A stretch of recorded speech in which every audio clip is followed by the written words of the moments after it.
Hujan deras yang terjadi selama 4 hari terakhir membuat lokasi genangan banjir di kawasan Banda Aceh dan Aceh Besar terus meluas. Selain itu, banjir juga membuat aktivitas belajar mengajar di sejumlah sekolah terpaksa dihentikan. Banjir yang disebabkan derasnya hujan dan luapan air sungai membuat puluhan desa di Banda Aceh dan Aceh Besar tergenang banjir. Ketinggian air mulai dari 50 cm hingga 1 meter. Akibatnya, sejumlah warga terpaksa mengungsikan barang-barang berharga milik mereka ke tempat yang lebih tinggi.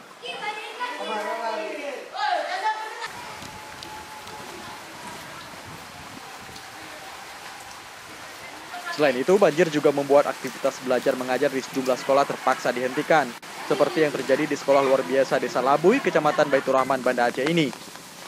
Menurut kepala sekolah, pihaknya terpaksa meliburkan sekolah karena air terus bertambah tinggi. Mereka belum juga mengetahui kapan akan dimulainya kembali proses belajar mengajar. Pihak sekolah telah meliburkan para siswa sejak hari Sabtu kemarin.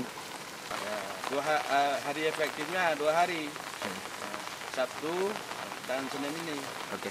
Terus rencananya sampai kapan ini sekolah akan diliburkan? Tergantung air ini, kalau air ini belum turut ya kita belum bisa beraktivitas. Di Banda Aceh, banjir terjadi hampir di sejumlah kecamatan, mulai dari Kecamatan Baitur Rahman, Kuta Alam, dan Lamtemen Timur. Sedangkan di Aceh Besar, banjir merendam di sejumlah desa di Kecamatan Darul Imara, Aceh Besar. Selain curah hujan yang tinggi, banjir disebabkan drainase yang buruk. Dari Banda Aceh, Taufik Lana melaporkan untuk Aceh Video.